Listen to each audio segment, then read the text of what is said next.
वाढदिवसाचा अनोखा स्पर्श. चिंचोली गुरव विद्यालयात वृक्षारोपणाने सामाजिक बांधिलकी जोपासली. आजच्या झगमगाटाच्या काळात वाढदिवसानिमित्त होणारा मोठा गाजावाजा आणि अनावश्यक खर्चाला फाटा देत स्पर्शराज सुहास आभाळे यांचा वाढदिवस अत्यंत विधायक आणि पर्यावरणपूरक पद्धतीने साजरा करण्यात आला. रयत शिक्षण संस्थेच्या श्री छत्रपती शिवाजी महाराज विद्यालय चिंचोली गुरव येथे वृक्षारोपण करून स्पर्शराजच्या वाढदिवसानिमित्त समाजासमोर एक आदर्श उभा करण्यात आला आहे. पर्यावरणाचे रक्षण ही काळाची गरज ओळखून आभाळे परिवाराच्या वतीने स्पर्शराज याच्या वाढदिवसाचे औचित्य साधून शालेय परिसरात विविध प्रकारच्या वृक्षांची लागवड करण्यात आली. केवळ झाडे लावून न थांबता त्यांचे पूर्णपणे संवर्धन करण्याचा संकल्पही यावेळी आभाळे परिवाराने केला. या स्तुत्य उपक्रमाप्रसंगी चिंचोली गुरवचे लोकनियुक्त सरपंच विलास अण्णा सोनवणे, रामनाथ दादा आभाळे सर, संगमनेर शिवसेना तालुका अध्यक्ष राजेंद्र सोनवणे, भागीरथी दादा आभाळे, इंदुमती रामनाथ आभाळे, सुहास रामनाथ आभाळे, प्रतिभा सुहास आभाळे, वैशाली रमेश कुऱ्हाडे, वैभव पोपट आभाळे, विनोद गोडगे आणि अमोल आभाळे यांची प्रमुख उपस्थिती होती. तसेच विद्यालयाचे मुख्याध्यापक Dumbare sir, Sahane sir, Titkare sir, Jamdade sir, Dhokal madam, Gabhale madam, Musmade sir यांसह शिक्षक वृंद आणि ग्रामस्थ मोठ्या संख्येने उपस्थित होते. आजच्या तरुण पिढीने अशा प्रकारे सामाजिक आणि पर्यावरणीय भान ठेवून वाढदिवस साजरा करणे हे समाजासाठी अत्यंत प्रेरणादायी आहे, असे मत उपस्थित मान्यवरांनी व्यक्त केले. आभाळे परिवाराच्या या निर्णयाचे संपूर्ण परिसरात कौतुक होत असून स्पर्शराज सुहास आभाळे यांच्यावर शुभेच्छांचा वर्षाव होत आहे.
उपस्थित झाले आपल्या गावचे प्रथम नागरिक आदरणीय विलासांना, उपसरपंच गोरगे पाटील, उपस्थित सर्व मान्यवर आणि ज्यांच्या प्रेरणेतून या ठिकाणी हा जो काही कार्यक्रम आपण घडवून आणलेला आहे की वाढदिवसाचं औचित्य साधून आपल्या याच्या 7वीच्या वर्गामध्ये असणारा सरपंच आभारे,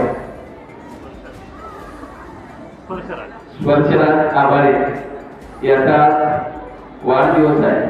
प्रथमतः वाढदिवसाच्या निमित्तानं मी आपल्या सर्वांच्या वतीनं, विद्यालयाच्या वतीनं त्याला मनपूर्वक अशा प्रकारच्या शुभेच्छा देतो. आवाज बंद करायचा आहे. मी खरं तर सरांकडे संकल्पना मांडली होती की सर, ज्येष्ठ नागरिक, तुमची ज्येष्ठ नागरिकांची सातत्याने मी येताना मीटिंग बघत असतो आणि ज्येष्ठ नागरिकांकडे माझी अशी विनंती आहे की त्यांचा असणारा जो काही वाढदिवस असेल त्या वाढदिवसाच्या निमित्तानं एक का होईना एक झाड मला द्या आणि त्यातून आपण विद्यालयाचा जो काही परिसर आहे हा परिसर त्या निमित्तानं त्या ज्येष्ठ नागरिकांची विद्यालयाची अटॅचमेंट वाढेल, ती विद्यालयाच्या सहवासामध्ये येते. आणि मग सरांनी मला होकार दिला. 2-3 वेळेस सरांनी विचारलं, सर झाडांचं काय झालंय, सांगा मला पैसे. आणि नंतर सरांनी परत कल्पना मांडली की सर आता काय ज्येष्ठ नागरिकांचं नंतर बघू, पण नातवाचा वाढदिवस आहे आणि नातवाच्या वाढदिवसाच्या निमित्तानं मी तुम्हाला या ठिकाणी जे काही झाडं तुम्हाला बुक करायची असतील ती झाडं बुक करा आणि त्याचे होणारे पैसे सांगा. बघा की दातृत्व जर म्हटलं तर फक्त शब्द टाकला होता आणि त्यातूनच या ठिकाणी डॉक्टरांचं असेल किंवा सरांचं असेल, अगदी बघा की 3ऱ्या-4थ्या पिढीमध्ये पणजी, आजोबा, वडील आणि नातू या सर्वांचं करावं तितकं कौतुक कमीच आहे. आणि पुढेच या ठिकाणी याला मी वाढदिवसाच्या शुभेच्छा देतो. आपण सर्व या सुंदर कार्यक्रमाचे साक्षीदार झाला. तुम्हालाही विद्यालयाच्या वतीनं या ठिकाणी शुभेच्छा. उपस्थित सर्वच मान्यवर वेळ काढून आपण या ठिकाणी आला, पुणे विद्यालयाच्या वतीनं मी आपले आभार मानतो, ऋण व्यक्त करतो. थांबतो. धन्यवाद. 25 फेब्रुवारी माझा मुलगा स्पर्शराजच्या वाढदिवसानिमित्त आपण जमलेलो सर्व विद्यार्थी आणि पालक. तर सर्वप्रथम स्पर्शला त्याच्या 13व्या वाढदिवसाच्या हार्दिक शुभेच्छा. आजचा या वाढदिवसाचं एक निमित्त म्हणून स्पर्शराजचे आजोबा आणि आपल्या शाळेचे मुख्याध्यापक यांच्या संकल्पनेतून वृक्षारोपण झाले. तर ह्या वृक्षारोपणाने आपल्या शाळेचे वैभवात आणखी भर पडणार आहे. तर मी इथं उपस्थित आपल्या सर्व मुलामुलींनी विनंती करतो की प्रत्येकाने आपल्या वाढदिवसानिमित्त एक आपल्या शाळेच्या प्रांगणात एक झाड लावण्याचा आणि त्याला संगोपन करण्याचा संकल्प जोपासावा असं मी आपल्या सर्वांना आवाहन करतो. आणि ज्या आत्ताच आपल्या शाळेची जी परीक्षा झाली त्यामध्ये ज्या मुलामुलींनी घवघवीत यश प्राप्त केलं आणि ज्या शिक्षकांच्या कठोर परिश्रमातून हे शक्य झालं त्या सर्वांचे मी सर्वप्रथम अभिनंदन करतो, आभार मानतो. खरं तर हा मुलाच्या वाढदिवसाच्या कार्यक्रमात या बाकीच्या मुलांना मिळालेले यश यांचं खरं कौतुक होणं आमच्या पालकांच्या वतीने अभिप्रायच होतं, परंतु ते थोडंसं कमी प्रमाणातच झालं असं मला आता वाटायला लागले.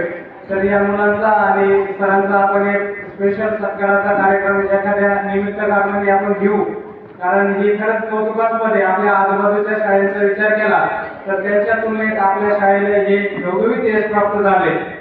तर पुन्हा एकदा मी सर्व मुलं मुलींचे आभार मानतो आणि थांबतो.